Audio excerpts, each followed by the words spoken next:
Ingamba za Iran ziragaragara neza. Bashaka ko iyi ntambara ihinduka iy'akarere kose. Intambara iragira ingaruka mbi ku nshuti za Amerika mu bihugu byo mu karere ka Gulf. Intambara izagira ingaruka ku bihugu nka Arabia Saudite, Leta Zunze Ubumwe z'Abarabu na Qatar.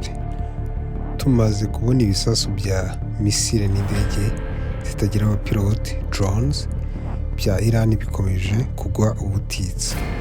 Byatangiye ku birindiro bya Amerika muri ibyo bihugu bikomereza ku bantu b'abasivile ahantu hari hotel, none bigeze ku bikorwa remezo by'ingufu.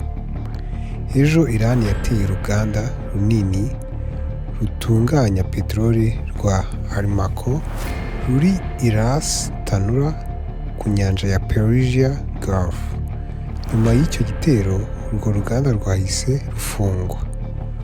Uwo munsi kandi Iran yanateye uruganda rwa Ras Laffan muri Qatar rucungwa na Qatar Energy, ikaba iri sosiyete nini ku isi itunganya gaz naturel y'amazi LNG. Narwo rwahise ruhagarika ibikorwa. Uyu munsi naho UAE yatewe. Ikigo cyayo cya peteroli Ifrahai cyangijwe n'ibisigazwa bya drone. Nanone uyu munsi Iran yafunze inzira ya Strait of Hormuz. Iyi nzira inyuzwamo 20% bya peteroli icuruzwa ku isi. Ni inzira y'ingenzi ku bihugu bya Gulf kandi Iran yayifunze. Biragaragara ko Iran ibikora yabigambiriye. Bazi neza ko ingufu ari umutima w'ubukungu bw'ibihugu bya Gulf. Iyo uzihagaritse uba ufashe ku muhogo, uba ubashize ku bihe bikomeye. Ikibazo ni iki? Bizagenda bite nyuma y'ibi? Hari amahirwe 3 ashoboka. Icya mbere, ibihugu bya Gulf bikomeza kwirwanaho gusa. Bivuze ko bikomeza kurasa no guhanura drones na misile za Iran. Ariko hari ikibazo. Ntibifite ibikoresho byo kwirwanaho bihoraho iteka. Bakeneye misile nyinshi ngo bahanure misile imwe. Impungenge ni uko bashirirwa. Raporo zivuga ko hari ibihugu byamaze gukoresha misile zari zarakusanyijwe mu myaka myinshi. Mu minsi 4 gusa nibwo zimaze gukoresha ibyo byose.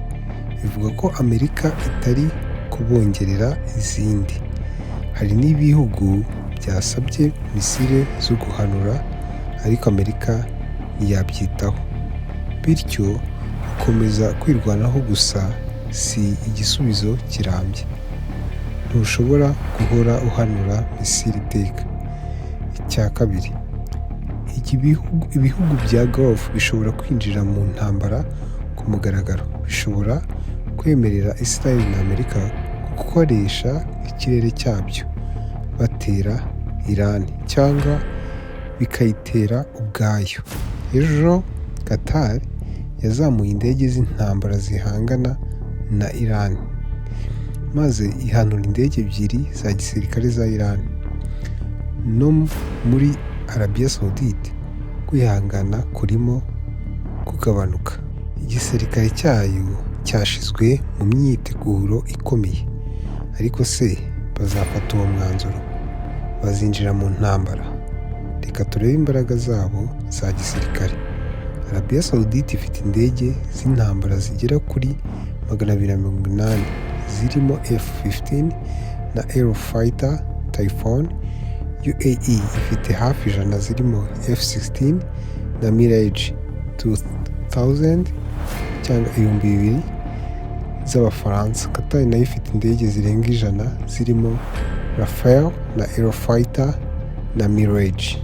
Mu bya politike byaba byoroheye ibihugu bya Gulf gutera Iran ubwayo aho gufungurira Israel ikirere cyabyo, kuko abaturage benshi b'Abarabu batishimira Israel, ariko gutera nabyo bifite ingaruka. Icya mbere, ikirere gishobora kuzura indege nyinshi icyarimwe bigatera akajagari.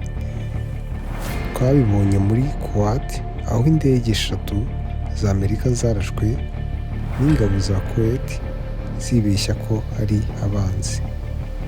Icya kabiri, Iran ishobora kwihorera kurushaho. Misile zayo ziremereye zishobora gusenya inganda za peteroli n'amashanyarazi mu bihugu bya Gulf. Kuzubaka ibyangijwe byafata imyaka myinshi, wenda n'uduce tw'imyaka. Icya gatatu, ibihugu bya Gulf bishobora gushaka inzira y'amahoro. Raporo zivuga ko UAE na Qatar bari kuganira mu ibanga bashaka ko habaho guhagarika imirwano vuba.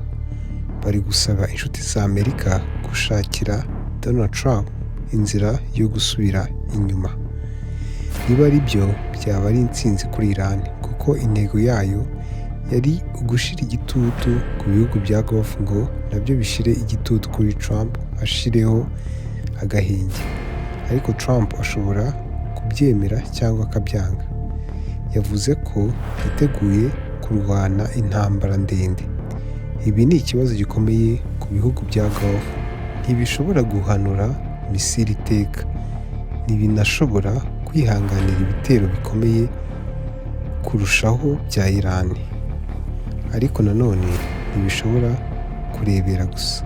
Bityo bizasabwa guhitamo imwe muri izi nzira. Icyo bizahitamo cyose birashoboka ko bazabikora bafatanyije. Ibitero bya Iran byabahuje kurusha mbere hose. Igisubizo cyabo nacyo kizaba icy'ubufatanye.